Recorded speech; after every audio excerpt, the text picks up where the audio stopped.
seu livro ele centra-se em Brasília, né?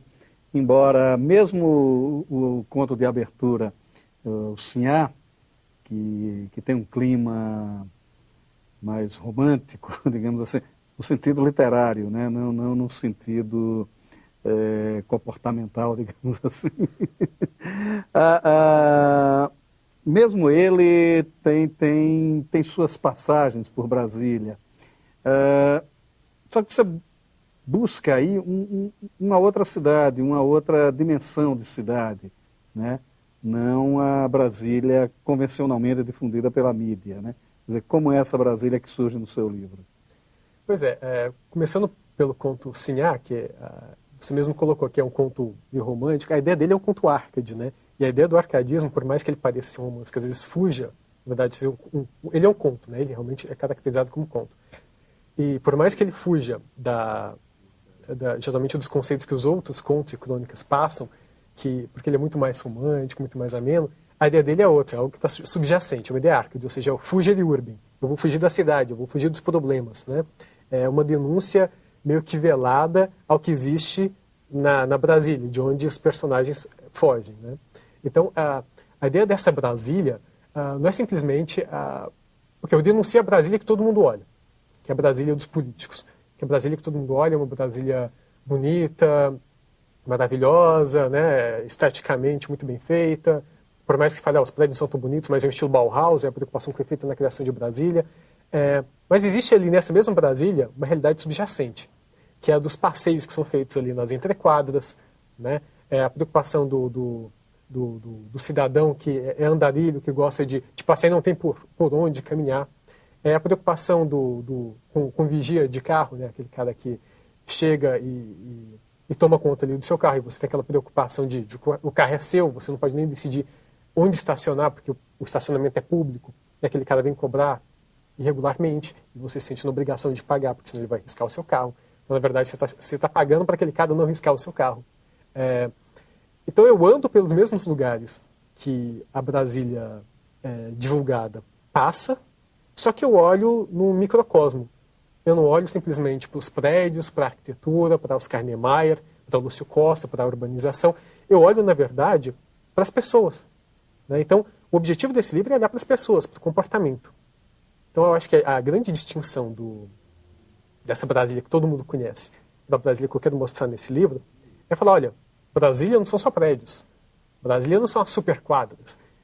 Brasília são as pessoas, né? E Brasília é uma miscigenação de gêneros, aí, novamente, a gente vai para o livro, que é uma miscigenação de gêneros. A preocupação desse livro em mostrar uma realidade no microcosmo é mostrar a relação entre as pessoas. Essa miscigenação vem cariocas, vem gaúchos, goianos para cá, paulistanos para cá, nem que seja por conta dos concursos, mas você forma uma realidade de miscigenação que é gostosa, né? Brasília tem esse lado muito positivo, que é essa mistura de pessoas.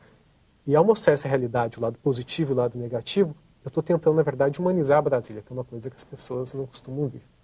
Agora, há uma visão meio trágica também da cidade, né?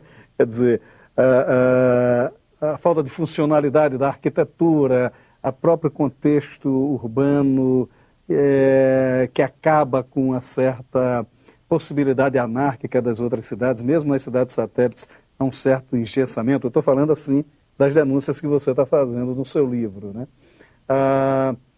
Também não é uma visão um pouco trágica da cidade? Também, né? Uma das questões do livro, como eu disse, é trazer a realidade das pessoas, né? Ao invés de mostrar simplesmente a questão da arquitetura. Mas, por outro lado, eu tento mostrar que o lado que todo mundo acha bonito de Brasília, que é a arquitetura, a urbanização, tem os seus problemas, né? Então, todo mundo fala, por exemplo, da questão de que Brasília é uma cidade muito bonita, com aquelas tesourinhas, é muito bonito olhar por cima, tal, mas existem problemas de funcionalidade muito grandes ali. Veja no caso das chuvas, né? As tesourinhas ficam alagadas, como é que alguém consegue transitar por ali? Eu falo, por exemplo, da questão, novamente, dos vigias de carros, né? Você tem os estacionamentos que são públicos, Brasília é cheio de estacionamento público. Se você for para qualquer outra cidade do Brasil, não que Brasília, na verdade, seja uma cidade, mas se você chegar para qualquer cidade do Brasil, você raramente vai encontrar tanto estacionamento público espaçado para que você possa ter lugar para colocar vários carros, tal, mas não é só isso. Brasília, cada pessoa tem aproximadamente 2 carros, né? Você tem... as pessoas não querem estacionar porque você tem os vigias que podem provocar transtornos para as pessoas, né? Você mesmo nas quadras comerciais, quando você vai estacionar em estacionamento, a vagas, as pessoas preferem parar num lugar irregular. Às vezes fazendo fila dupla, então parando ali no meio-fio, onde não é permitido parar, pelo menos em Brasília. Com relação às próprias quadras, né? As pessoas gostam de caminhar, gostam, mas é muito complicado. A maior parte de Brasília você não consegue caminhar. Então, para você chegar de um lugar para outro e a pé da sua casa para o trabalho, por mais que você fosse levar só 10 minutos, você não consegue, porque para você atravessar de um lugar para outro, você tem que passar pela rua onde tem a tesourinha, não tem a faixa de segurança, fica lá de outro lado, mas para você atravessar, você tem que pegar os túneis, e os túneis eles são, enfim, fétidos, cheios de mendigos, precários sob o ponto de vista da segurança. Então, mesmo a arquitetura é olhada também pelo lado da crítica, né? Então, a ideia é um elogio à existência das pessoas, à miscigenação, uma crítica à arquitetura pelo lado funcional e também uma crítica ao próprio cidadão, cuja miscigenação eu tento elogiar, né? Que é esse cidadão que, na verdade, não exerce a sua cidadania. É aquela pessoa que prefere, por exemplo, ultrapassar pela direita, né?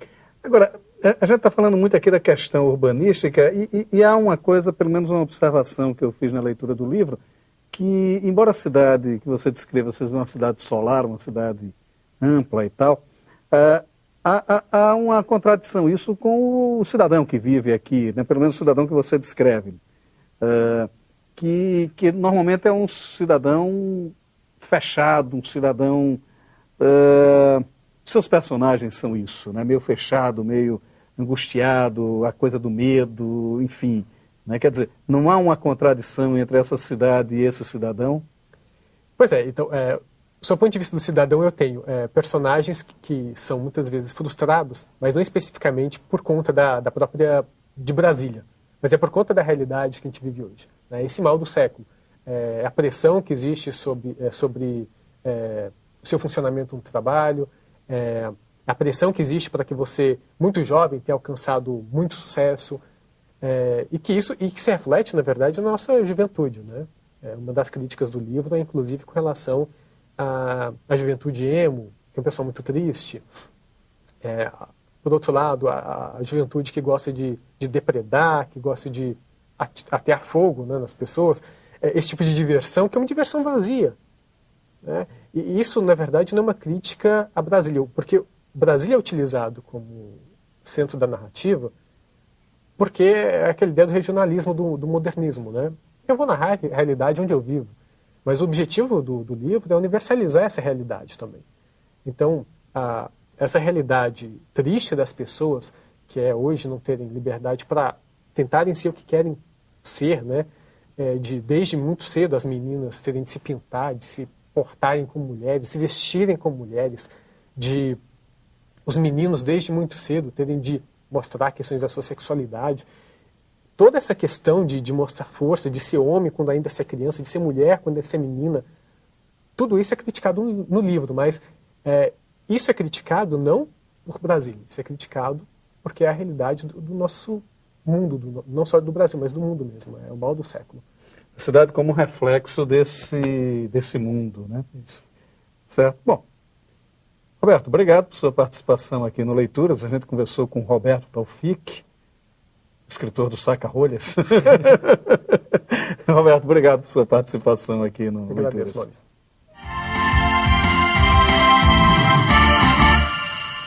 A poesia que nasce dos arquétipos culturais mais profundos. Há na nossa tradição poética uma fortaleza universal e irretocável. Em todos os momentos históricos, há sempre em nós um canto de reflexão intensa sobre o homem e sua condição. Nesta tradição, aconchega-se a poética de Joaquim Cardoso. O lançamento do livro Poesia Completa e Prosa, publicado pela Nova Aguilar e a Maçangana, revela este poeta que, na geometria prática de seus traços, transbordou um lirismo, embora seco, árido e forte.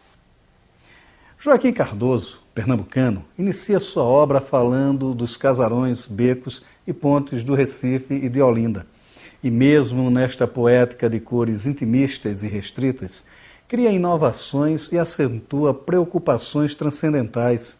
Seu homem é injustiçado e resiste à mediocridade ao domar o próprio destino. Daí nasce uma nova concepção de entrega. Como na própria vida do poeta, tudo em seus versos é dedicação plena, cuidado excessivo com os limites da repetição, com a inovação vadia. Joaquim Cardoso sempre disse o que pensou e sempre pensou o homem e seu universo. A necessidade de versejar o mundo puro, onde o homem se apresenta como senhor e servo, acompanha a nossa poética desde sempre. Carlos Nejar, poeta de aparente facilidade como Cardoso, parte de sua aldeia, o Pampa, para encontrar o universo de sua eleição. Um de seus mais emblemáticos livros, a reunião de poemas Os Viventes, reescrito e, enfim, completada, ganha uma nova e definitiva edição pela Leia. Como o título anuncia no volume, privilégio tem quem vive, do filósofo ao inseto. No cantar inicial de Os Viventes, Nejar fala de vento e poesia, e tudo é música, que na concepção do poeta ganha status celestial e doçura paradisíaca. Mas aí surge o homem e sua condição. Outra vez, grita a solidão do ser vivo, que mesmo na multidão é uno, indivisível. A busca da compreensão deste ser contraditório, moldado entre o céu e o inferno, é que conduz Carlos Nejar à universalidade e ao mergulho mais profundo na densidade da vida. E é ela, a vida, que no Pampa ou em outro campo qualquer, é sempre condição primária do vivente, que, por seu turno, cria o mundo, uma poesia pura de se ler com reverência. Nossa condição de humanas criaturas, na poesia de Joaquim Cardoso, autor de Poesia Completa e Prosa, e Carlos Nejar, autor de Os Viventes. O Leituras de hoje fica por aqui, e você bem pode ficar na companhia de bons autores e bons livros. Até nosso próximo encontro.